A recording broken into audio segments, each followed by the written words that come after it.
E quais são os instrumentos de política fiscal restritiva? São a redução dos gastos do governo e ou o aumento dos impostos.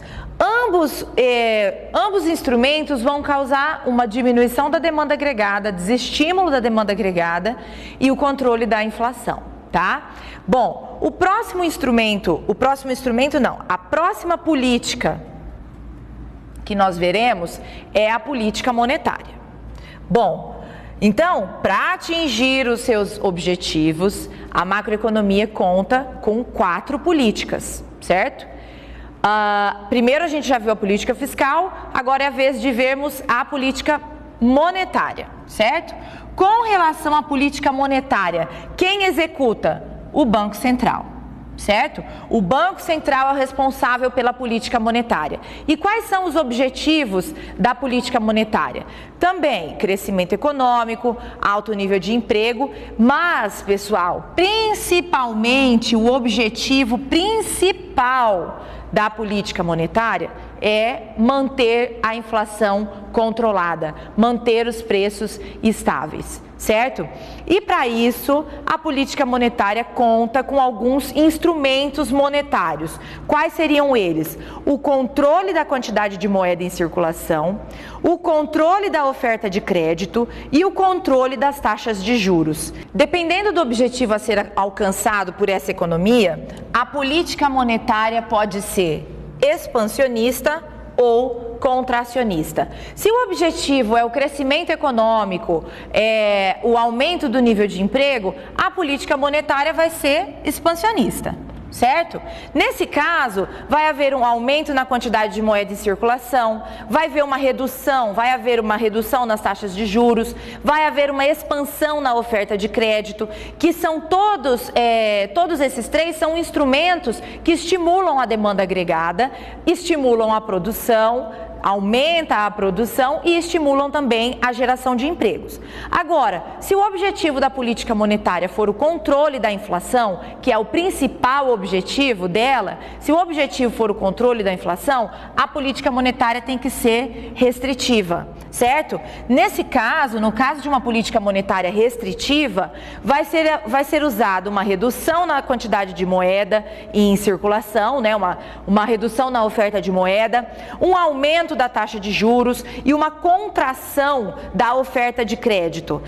Todos esses 3 instrumentos, eles vão desestimular a demanda agregada e vão controlar a inflação, certo? Vão estabilizar, vão proporcionar uma estabilidade nos preços, no nível de preços. A próxima política que a gente vai ver é a política cambial. A política cambial também é executada pelo Banco Central, certo? O executor da política cambial também é o Banco Central. E quais são os objetivos? Novamente, crescimento econômico, alto nível de emprego e estabilidade dos preços, né? Controle da inflação. Os instrumentos cambiais são um controle nas taxas de câmbio, controle da taxa de câmbio, controle das importações e exportações e também o controle da entrada de capitais estrangeiros no país, certo? São basicamente os 3 instrumentos cambiais. Dependendo do objetivo da política cambial, certo? Dependendo do objetivo da economia, a política cambial pode ser expansionista e também pode ser contracionista. Primeiramente, vamos ver situações onde a política cambial é expansionista. Quando o objetivo da economia, quando o objetivo da macroeconomia, quando o objetivo da política macroeconômica é um aumento do nível de emprego, é um crescimento econômico, então a política cambial, se for adotada uma política cambial, ela deve ser expansionista. Nesse caso, deve haver uma desvalorização da moeda nacional frente às moedas estrangeiras, certo? Então, no nosso caso do Brasil, a política cambial expansionista deve haver uma desvalorização do real, certo? Frente às outras principais moedas estrangeiras, que seriam o dólar ou que seria o euro, tá? Uma desvalorização do real. O que é uma desvalorização do real? Se o real está desvalorizado, pessoal, quer dizer que você precisa de muitos reais para comprar um dólar. Tá? No caso do euro, se o real está desvalorizado, você precisaria de muitos reais para comprar um euro. Por que isso é uma política cambial expansionista? Porque quando a moeda nacional está desvalorizada, o produto interno fica mais barato em relação ao produto externo. E isso estimula as nossas exportações e desestimula as nossas importações, certo? Então, o setor externo, os países estrangeiros, se a nossa moeda está desvalorizada, eles vêm aqui com a moeda dele, vamos supor, eles vêm aqui com um dólar e conseguem comprar muitos bens, muitos produtos internos, produzidos internamente. Então, a exportação vai ser estimulada, porque o nosso produto aqui está barato, não para nós internamente, não necessariamente para nós brasileiros consumirmos. O nosso produto vai estar barato para os outros países comprarem, certo? Então, cada vez mais os outros países vão querer comprar produtos brasileiros. Portanto, as nossas exportações vão estar estimuladas. Agora, pensando no caso das importações, pessoal, se nós precisamos de muitos reais para comprar um dólar, o preço de um produto em dólar lá fora, pensa, em reais, vai estar muito alto. Então, a nossa compra de produtos estrangeiros vai ficar desestimulada, porque o produto estrangeiro, que é vendido em dólar, vai estar muito caro para a gente. Então, as importações serão desestimuladas, certo?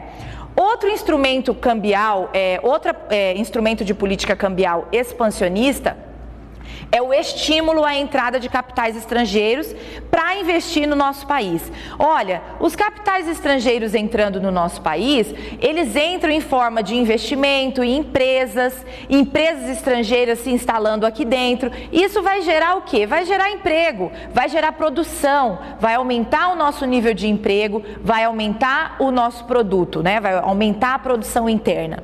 Outro instrumento de política cambial expansionista é o protecionismo interno. Como assim, pessoal? O que seria esse protecionismo interno? Desestimular as importações taxando os produtos importados. Fazer com que a tarifa de importação fique cara e nós importemos menos, compremos menos produtos do exterior. Para quê, pessoal? Para estimular a demanda aqui dentro. Certo? Para estimular a demanda interna, a geração de emprego aqui dentro, certo? Agora, pessoal, se o objetivo da economia, se o objetivo da política macroeconômica, se o objetivo da macroeconomia é controlar a inflação, então a política cambial deve ser restritiva. Uma política cambial restritiva é o contrário da política cambial expansionista. Nesse caso, quais são os instrumentos? Valorização da moeda nacional frente às moedas estrangeiras.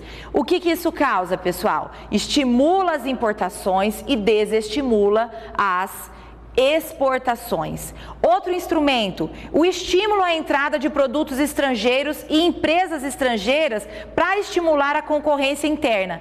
Pessoal, se as empresas estrangeiras entram aqui, elas começam a competir com as empresas brasileiras. Se as empresas brasileiras não são eficientes, certo? Se não são eficientes, elas têm que se tornar eficientes para conseguir sobreviver à concorrência.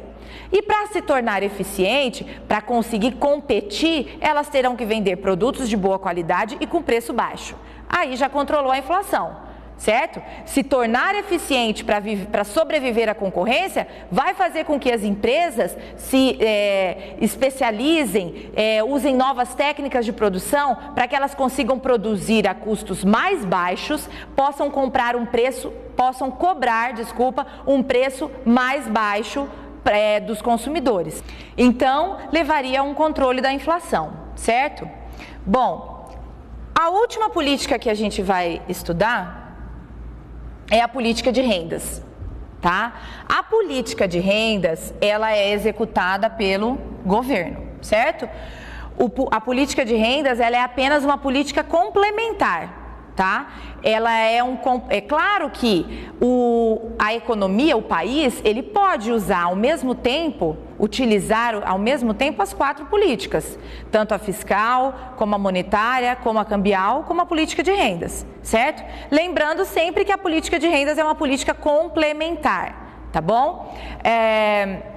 O objetivo da política de rendas é a estabilidade dos preços, certo?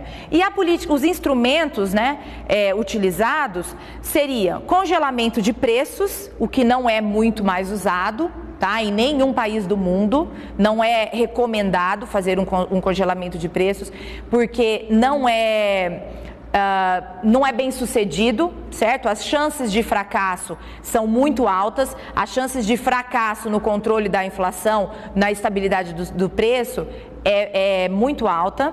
Outra coisa também, controlar os salários, certo? Não deixar que os salários aumentem muito. Se o país não está produzindo, certo? Se a produção do país não está muito alta, se o país resolve que vai aumentar o nível de salários, ele vai estar estimulando a demanda sem estimular a produção, certo? E isso aí pode gerar um aumento nos preços. E aquele objetivo de estabilizar os preços, de controlar a inflação, vai ter um fracasso, vai ser fracassado. Outra coisa, além de controlar os salários, controlar também aluguéis, controlar juros e outras formas de remuneração, né? Controle das remunerações em geral dos fatores de produção, certo?